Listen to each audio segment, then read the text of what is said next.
what really got me interested in multifamily was the power in it. When you see that, hey, I can actually take this building and I could fix it up and increase its value significantly very fast without having to wait for necessarily the comparables to go up.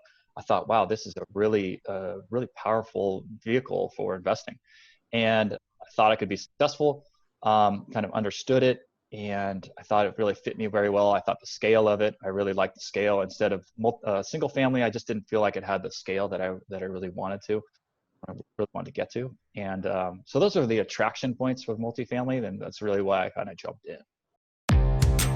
Welcome to Real Estate Deal Closers with Anette, Talie, where we focus on the deals. Our guests are real estate closers who will share in detail the whole process from finding a deal to closing it, as well as strategies and tips to help you do the same. Here's your host, Anette Talie.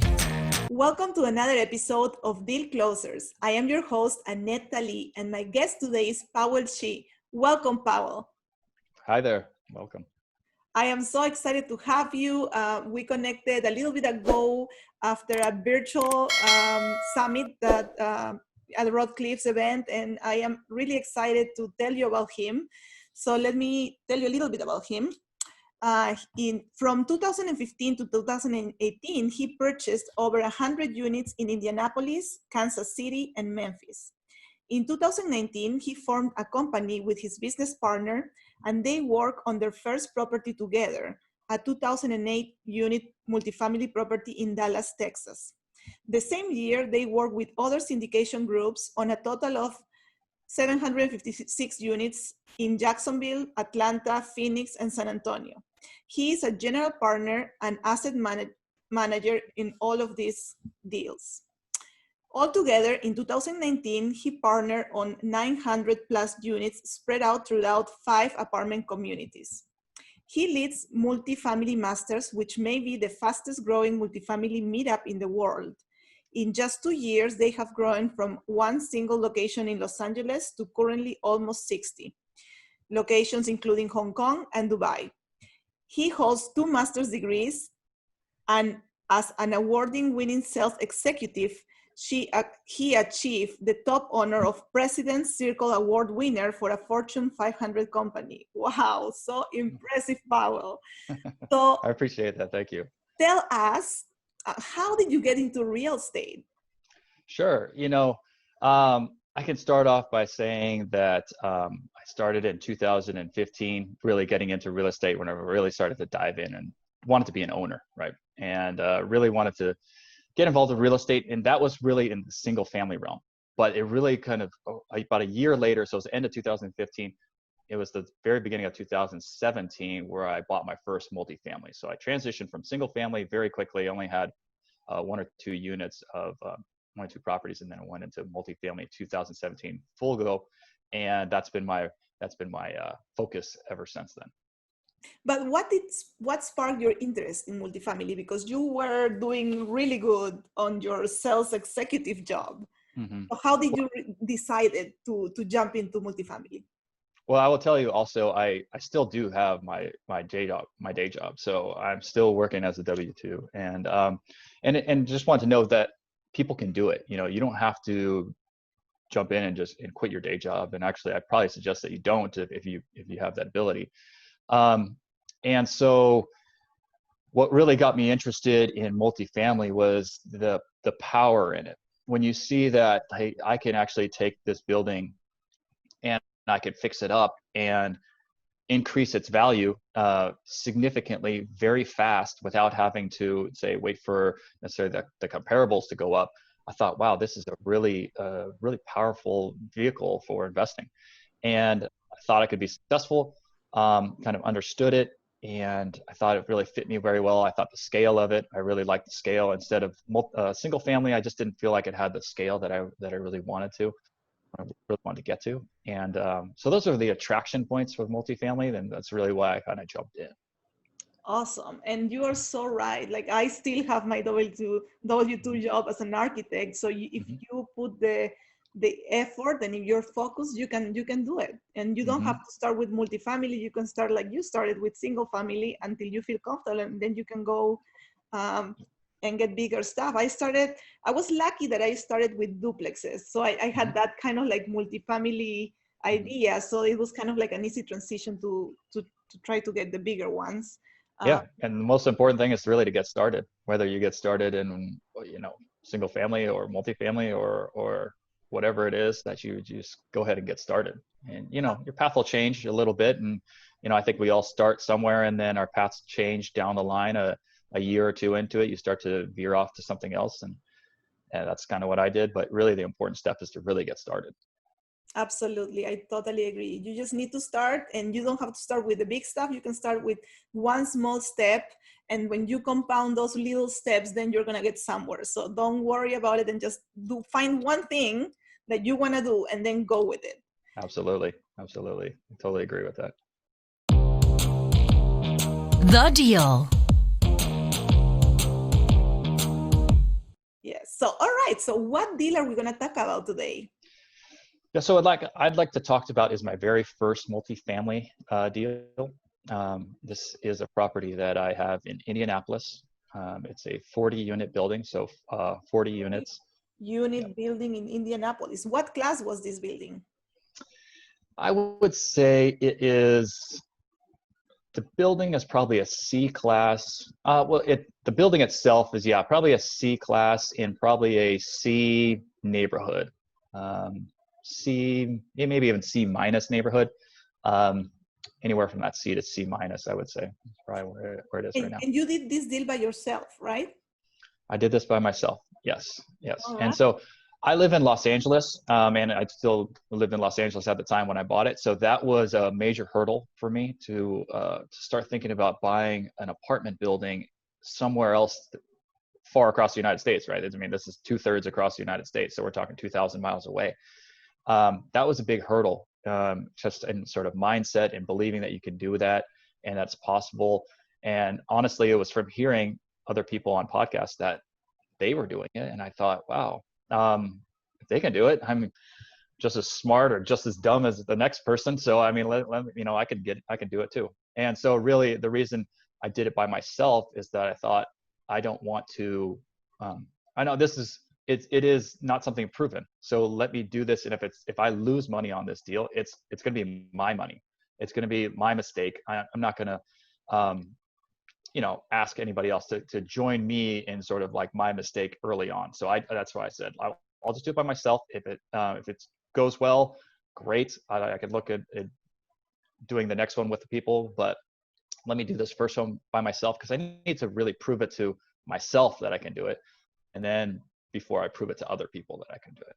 Absolutely. And you touched on something very important, which is the mindset. And I share that with you. When I see somebody doing something that I want to do, and I'm like, if they can do it, I can do it. Like, there's no reason why I couldn't do it if I see somebody else doing it. So you have to like change your mindset instead of I can't do it to how can I do it? And Absolutely.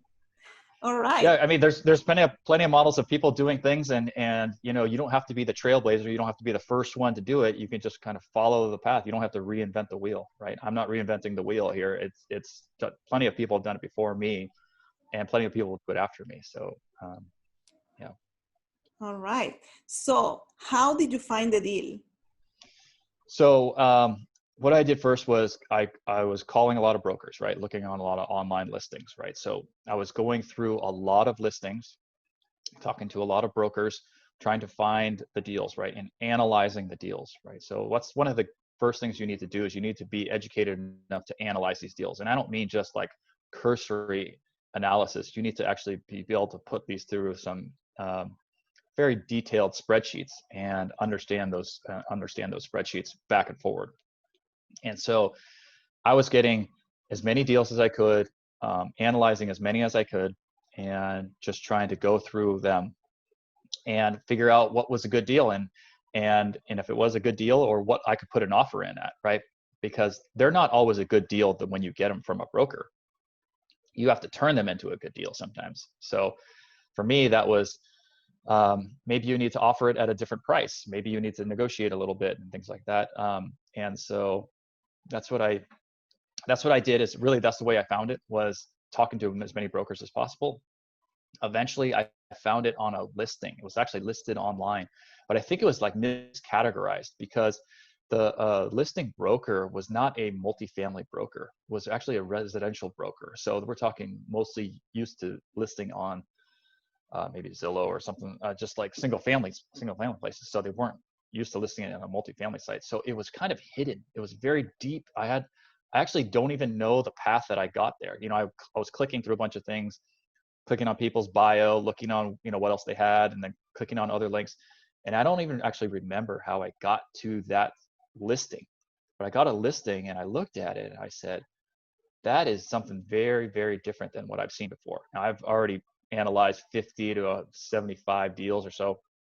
So I already knew in my head, I said, when I saw this, I knew that it was very different. And so that's what got me really excited about it. Awesome. And you touched on something that was very important. A lot of people have that fear of talking to brokers.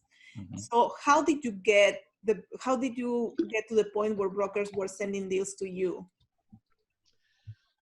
So what I tell people is that you need to respect the broker's time, right? So when you call them up, you need to understand that they are taking some time out to send you some information of something that you may or may not want, but you need to respect their time in that you need to give them an answer back ASAP and tell them like, hey, this doesn't work for me because I'm looking for something else, you know, why it doesn't work for you, but give them an explanation. A lot of people don't like to give that reason that it doesn't work for them because they feel like that offends the broker. But a broker has hundreds of people they're talking to and several different deals, they're not offended if you tell them like, this deal doesn't work for me because I'm looking for something else, I would have to offer a price that's a little, you know, significantly lower than what they're asking for. It probably doesn't work at this time. They don't, that's fine. They don't care. And so you need to go get back to them and tell them why. And then not only just that you're not going to purchase this or you're not going to offer on it or something like that, but the reasons behind it. And you need to be solid reasons, not just like, I don't really like this building or something like that. You need to be detailed about why, you know, cap rate is this, expenses are this, they're too high or they're too low, and there's no way I could you know, operate at such a level, or whatever it is. You need to have some explanation of why you're not going to do it and get that back to them like within 24 hours. Answer within 24 hours. Mm-hmm. People remember that, very important. Absolutely. All right, so what was the listing price and what did you end up getting it for? So the listing price was $890,000. So 890,000 was what I saw in the listing price. And again, you're talking a 40 unit building, right? 40 units, 890,000. It wasn't, yeah. So, you know, it's like, and it wasn't that there weren't anything else like somewhat comparable. There was things that were kind of comparable, but they were a lot older. They were like built in 1920, 1930. This was built in 1984. And so for something built in 1984 with such a low price per door entry, that was the initial thing that I thought, wow, that's very different. So 890,000, actually purchased it for 820,000. So. Oh, wow. So how did you negotiate it? What were the points that you negotiated to go down from 890 to 820, right? Mm-hmm. Yeah, 820. So I think my initial offer was a little closer to like 790, I believe. And so what I did is I ran it through my spreadsheet. I told them exactly, you know, what, you know, I looked at their income and expenses, right? Now on this property, they didn't have many of their they didn't have their T12. They were going through a lawsuit. They're kind of distressed seller, right? Going through a lawsuit with their property manager. So they didn't have any records. They only had the last like 2 months of records and things like that. they were getting close to foreclosure. They were, getting in trouble with the bank. And so they were kind of in some hurting right there. They needed to sell. So I knew that they needed to sell, which is obviously the kind of opportunity that you want to find. Now, when I ran it through my analyzer, I thought, it would, I figured out what point it would work, what point that I could offer at. And then I just told them, I said, based off of your income and expenses, which I can't really project, you can't really even show me the past, 6 months. You can only show me 2 months. I can't really, take this for, 100%. So I have to negotiate down. You use those things to your advantage. They were able to give me their tax returns and things like that. But I was like, just based off of these income and expenses, I'm seeing that the price point is at $890 is a little too high. I think that I could probably come in and close this deal really quickly at $790. And then it was like back and forth, and but then we ended up settling at $820. So that is such a good deal. I mean, it was already, well, it really depends on the rents, but compared to South Florida, I'm like, Sure.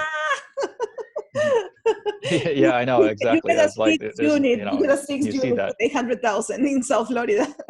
I hear you.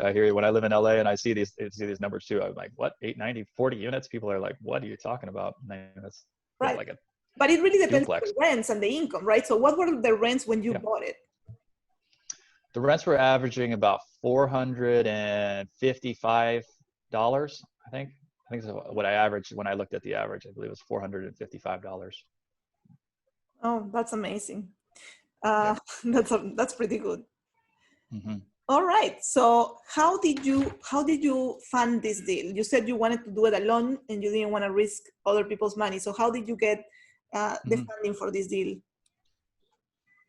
Yep. So I did use a bank, to do it in terms of the down payment and everything. That was money that I had. So I had I liquidated some of my 401k and things like that, but I basically tried to fund it myself. So savings that I had, liquidation of 401k, sold a few things. I had a motorcycle, sold the motorcycle, just whatever I could really to kind of just say like, look, I'm invested in this. I want to get this done. And so was able to get my local bank, which is kind of hard, actually to get your personal local bank when you live in LA to fund a deal apartment deal in Indianapolis. Doesn't always work out. So that was kind of some steps, some of it being lucky, but some of it being very fortunate to get that deal done and have that approved. So. Absolutely. I just actually spoke with my my bank. They funded one of my deals here in Florida, but I'm doing some out-of-state investing, and they are like, we don't feel comfortable going out of state, so we're gonna have to find a different bank to do it out of state. So it is hard sometimes to get your bank to loan you money for out-of-state investment, especially when it's the first large one. Yeah, that actually very, very, very true. And in some of the ways,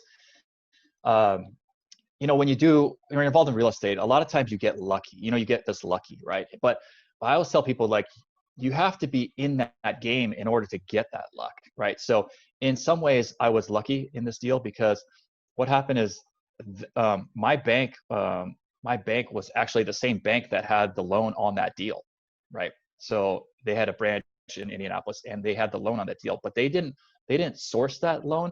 They actually were, instead they were, they didn't source it, but they had acquired another bank and they just acquired that loan at mortgage as well. So they weren't super happy with it or anything like that, but they did have the history of it. And so when I took it over, they were like, okay, let's do it because we're about to go into foreclosure with this current owner, and then let's just bring her in, somebody else that hopefully is a stronger owner. And yeah, he's, he could kind of save this mortgage off of our books and kind of thing like that. So, so in some ways I got lucky, but I was able to kind of go through that process and get it funded. And so I was very happy that, my bank was able to do that. Awesome. So what type of loan did you get? So it's a recourse loan, if that's what you're asking. Recourse loan, most banks are recourse loan. It was a 25-year amortization, and I think at the time it was a 4.5%. I believe, no, actually, take that back. It was 3.5. It was 3.5%. 5 year. It was a 1-year term. So that was kind of the interesting part, right? So they gave me 1 year and said, hey, this, it's 1 year. And I was like, okay. For most places, that's, can be kind of risky, right? To take a 1 year term on it. And they were saying, look, Powell, you don't have any multifamily properties. This is out of state. We don't know if, how it's going to perform. We just want to make sure that we're safe. So, I just took it. I said, okay. And they said, if it works out, if you're paying, things are going well, obviously we can just renew it at the next year. So the next year they renewed it. And I think they renewed it. And then what they said is like, look, if it's the interest rate or whatever we renew it at, we're going to renew it at whatever interest rate it's at that time. And at that time, the interest rate went up. So it went up to 4.5%. So then I was paying the same loan. So it had already had a year off of it. And it was another 1-year renewal, 4.5% interest. So I was paying a little bit more, but what they wanted to see was they were giving me like basically 2 years to kind of prove out, so that I had 2 years, or I could say, hey, I've operated this for 2 years, and then let's renegotiate a loan. And so then I did it again. So after that second year, I went to my renewal, and I renewed it this time for 5 years. So that was just last year. So that was so it's like May right now. It was not this past April, but the year before, 2019. So at that point, I redid it for 5 years, and it's the same amortization schedule. So I've already paid 2 years of it. So same amortization schedule. It's just a renewal of the loan. So it's not actually a refinance or a new loan, but it is it's a floating, or I guess a variable rate. And so at the time it was 4.5% that I renewed it at. I kind of stayed at that rate. And this year it resets every year to, the floating rate resets. So it reset in April, which if you follow the times, like that is, extremely down. So right now it's currently at 2.125 for the next year, right? So for the foreseeable next year, it's 2.125 as far as. So the variable rate is every year? It's not for the term of the loan? It's every year. Yeah. The way that it's negotiated, it's every year because I removed the prepayment penalty on it. So that if I was originally thinking about selling pretty quickly. So I was thinking, well, if I sell, I have a 5-year term. I don't want to pay this prepayment penalty. I'd rather take the variable and just sell it pretty quickly. So did you negotiate that, or did they offer to you those two options? Yeah, it was kind of back and forth. They kind of gave me the options, and I said, what's more important to me is to remove the prepayment penalty because of my plans to sell that property. So that's what I was a little more concerned about, and so that's what they gave me. Did you have to pay any fees every time that you renewed? Like you had it for a year? No, I don't. There's no renewal fee or anything like that. So just the renewal of the loan. And so. All right. Awesome. That is it was kind of like a test drive for them to see if you could perform, and it worked. I would be a little bit concerned about that 1-year balloon, but I guess if it's a really strong deal and it's you can turn it around, there's no reason to not do it. Yeah, and truthfully, it's like if you want the deal, sometimes it's it's not optimal. It's obviously I don't want a recourse. I don't want a 1-year term, but I understand that they're I understand they're not. I'm not a seasoned investor at that point. I have 1 or 2 units, and they're all single families, right? So they're and this property is in Indianapolis. I'm in Los Angeles. A lot of things like that. But I would say they didn't. Like I've gone through other properties now, and other lenders and everything will kind of like sort of rake you through the coals and everything. This lender doesn't really. I mean, they don't hold any they don't hold any like CapEx reserves. They don't have any draws. They don't have anything like that. It's just kind of like, no, we have, pay us a down payment and that's it. The rest of it you do on your own. We don't impound your taxes or any kind of things like that. They're just like, no, you pay that on your own. And just make sure you pay us and show us your certificate of insurance every once a year. And it's like, other than that, they don't say anything. So it's really easy to deal with. So it's worth the flexibility that you get to. Yeah, I would certainly, I've told them again that the more properties that I get that are in this area, like if I'm looking at something that they may want to bid on, then I'm happy to bring them in and take a look at it. Awesome. Yeah, you're building that relationship, like repeat business. All right. So what was your plan for your exit strategy? So, this is the kind of the interesting, an interesting part of it is that when I went into this, I was thinking, hey, I'm going to hold on to this property for 10 years or something. I'm going to get it. It's going to, I don't know. From there, who knows what happens, but I'm going to hold on to this property for a long time and sell it. Like I'm not going to sell it or anything like that. But plans kind of change, as you're doing things like that, right? As you're doing things and as they're operating. So the plans change fairly quickly to thinking about selling the property. And so I would say that, like I mentioned before, that I thought about selling it. I actually put it on the market to see if I could sell it. But I took it off and decided not to sell it. And right now, I would tell you that in terms of my exit strategy right now is potentially to parcel off the individual buildings, because it's a 40-unit property, right? But it's actually an area of 10 fourplexes. So there's fourplexes. There's 10 of them all right together, right, in this property. So my idea right now is to potentially parcel off these individual units and then sell them off individually. And depending on, like, I'm moving forward with that process like right now. But so this is kind of something I'm looking at doing right now. I think that I could sell off these individual units and I could very quickly pay off that loan. So if I can do that, it may be better to me to sell off these individual fourplexes. There's a lot more people that are interested in buying a fourplex for, 160 to 220,000 or something, whatever it is, something like that.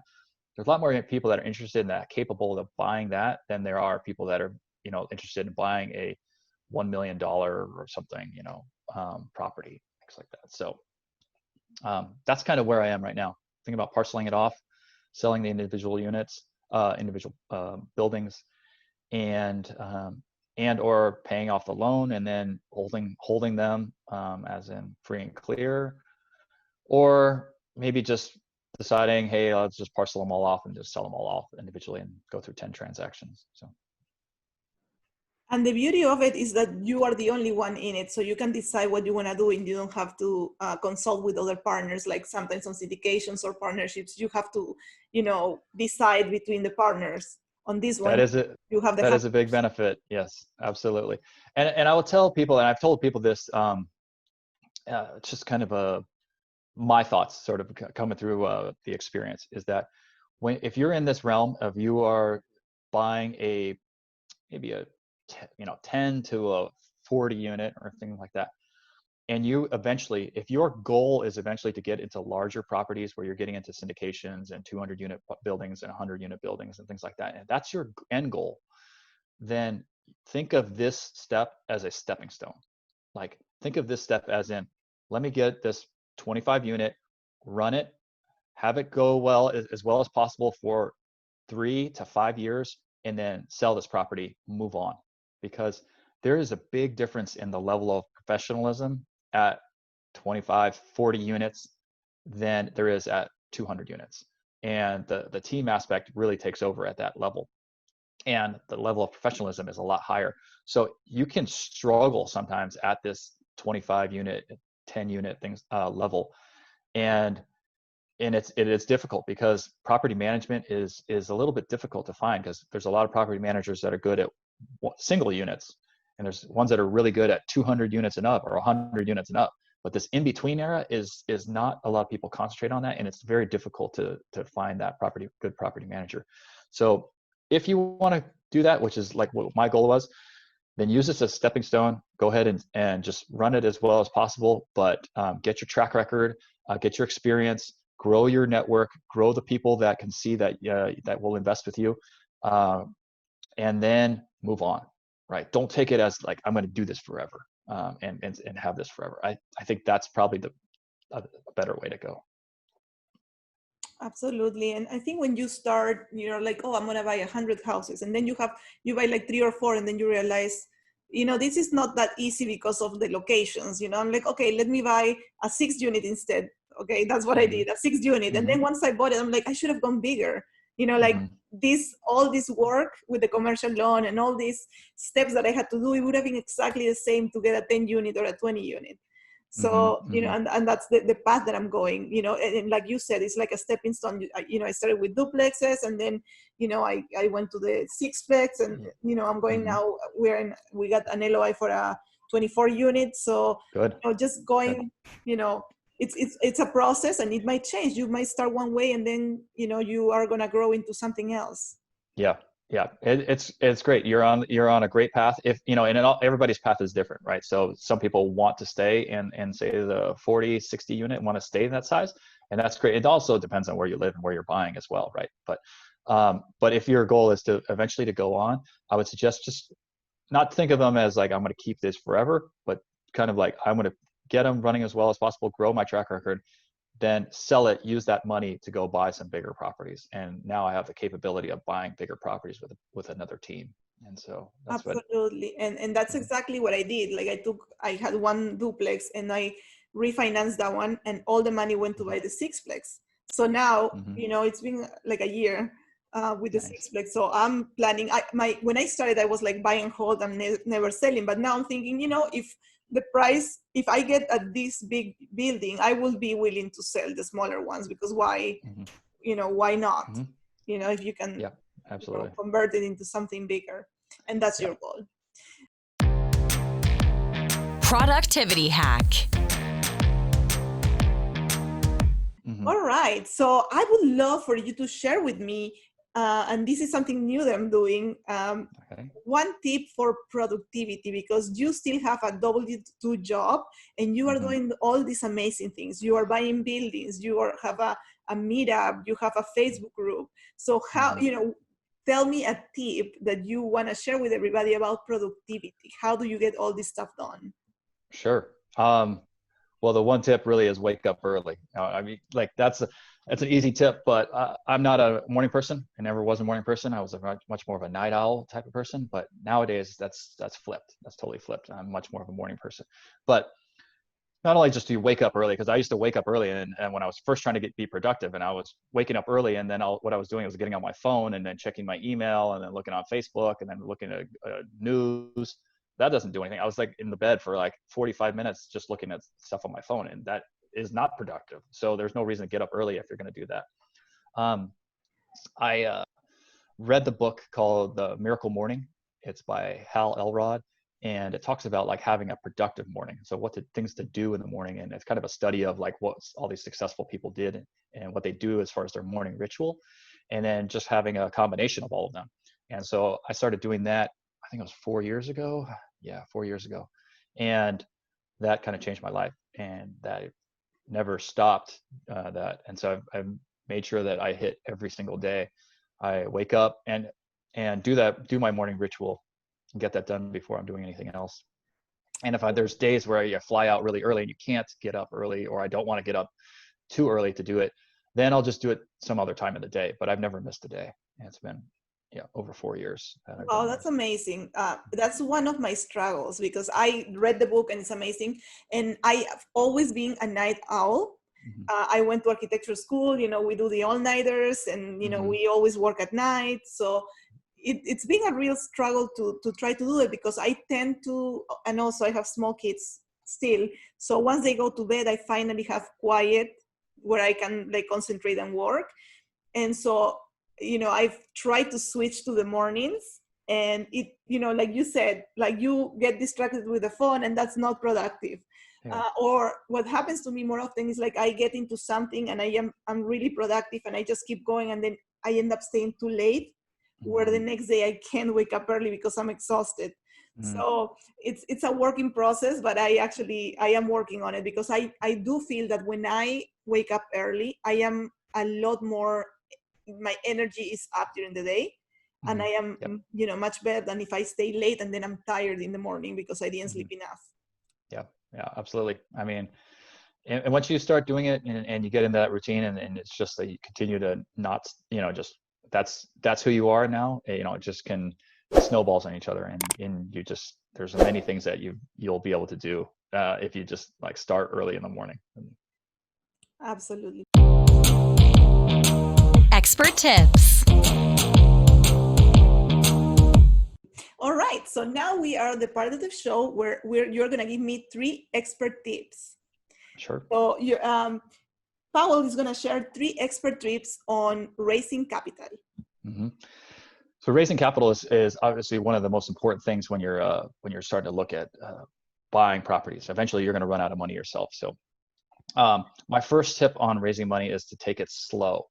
And when I mean take it slow is that when you're approaching people, this is a long-term process of getting a relationship with somebody, and then before you start to ask them if they're going to invest with you.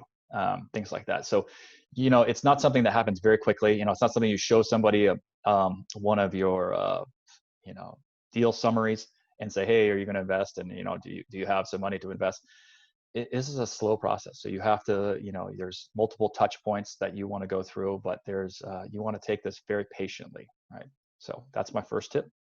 My second tip is when it comes down to asking people how much they're going to invest, right? That's a touchy subject, right? Because now you're talking to somebody, yes, they're interested, they want to see your track record, they start asking you things, but now you're kind of like, okay, so this person's interested, but how much are they going to invest, right? I mean, I'm trying to raise 300,000, and are they talking about 15,000? Are they talking about 300,000? I don't know, and I don't want to say, because you have this uncomfortable feeling of like, I don't know, and you don't want to throw out your minimum, like, well,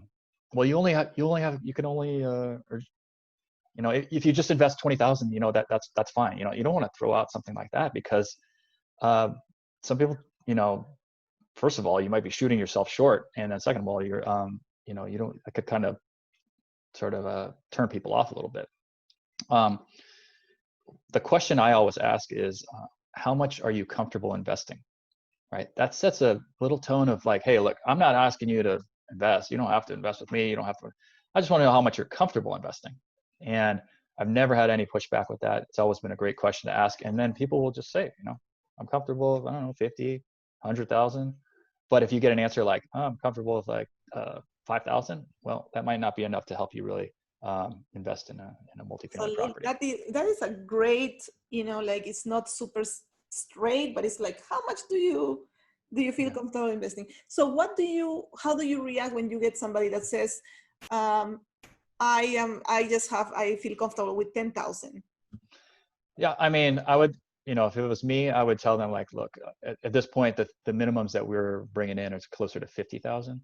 And so, you could just ask them, hey, do you know anybody else that may be interested, right? Because a lot of other people may be interested, and maybe people can pool money together or things like that. But in that case, that probably person is not a great target for you. I would probably kind of shut that down a little bit and say that's probably not a person that really wants that I should be talking to. If they can only invest $10,000 in terms of the properties that I'm looking at now, I don't really want to take their money. It's not who I want to go after. Right, it's not your target person. Yeah. Mm-hmm. All right. Tip number 3. The tip number 3 is, honestly, you got to start now. You got to start right away, like talking to people about what you're doing. A lot of people are scared, right? Really, when you're starting out, and it's like, you don't want to tell your friends and family what you're doing. You're scared that they're gonna, judge you and tell you like what you're doing is terrible and wrong and is a scam or whatever, and things like that. And the truth is, so you get a little scared, you psych yourself out. But you need to start now, and you need to start telling people what you're doing, what you're excited about, and get their reaction. If they're not into it, then that's fine. You don't have to bombard them with hit them over the head with what you're doing.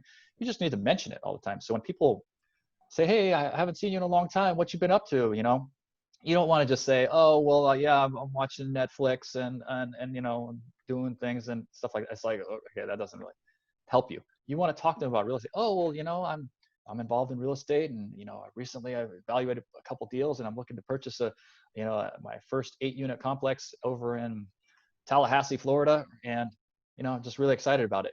And then just kind of cut it off there and just see what their reaction is. If their reaction is engaging and they want to ask you more, great, then talk more. If the reaction is, well, I want to talk about what the football game is, and